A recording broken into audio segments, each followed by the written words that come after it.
On this slide, this is a historical reference of a calendar for the month of December 2013, and I'm using it to see how many good days with the red hearts of solar collecting activity I could conduct, and those are harvest days. Those are good harvest days. A orange heart with a gray cloud is a partial harvest day. Gray clouds is I'm not getting much of anything out of the sun. I got 4 days in a row, and if I go from this point to that point, December 4th to December 10th, that's 7 days of where my ability to harvest from the sun is pretty low, and I'm going to need an alternative energy source to my solar system for those days. All right, that's basically it. What I mean by alternative energy sources? Well, let's look at two different cases. Off-gridders, basically small cabins up in the mountains, or even whole homes. They have to rely on batteries and gas generators, or oil lamps and wood stoves, because with a 7-day gap in solar energy collection, buying enough batteries to last that long is going to be cost prohibitive. Grid-tied systems.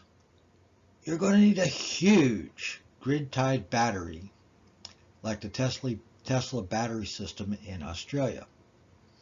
It works quite well. Store energy up, use it at night. I don't know how many days it can power the grid, but that's an interesting idea.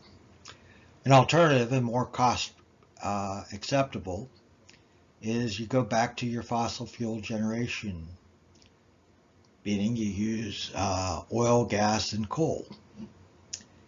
Another concept is you could take excess energy for one time a day and pump it up into a lake and use a hydroelectric dam like the Hoover Dam to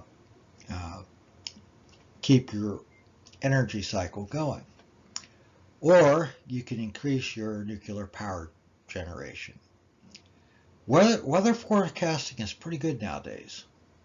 We can predict what alternate energy sources are going to be needed.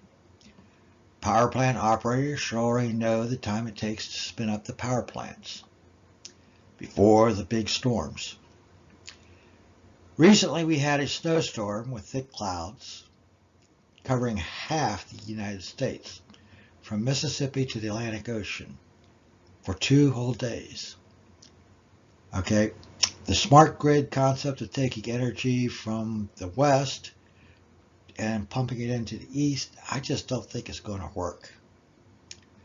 Switching to solar requires defining the limits of use. When is it good to use? When is it bad to use? When we can't use it? And identifying the backup energy sources. Okay. And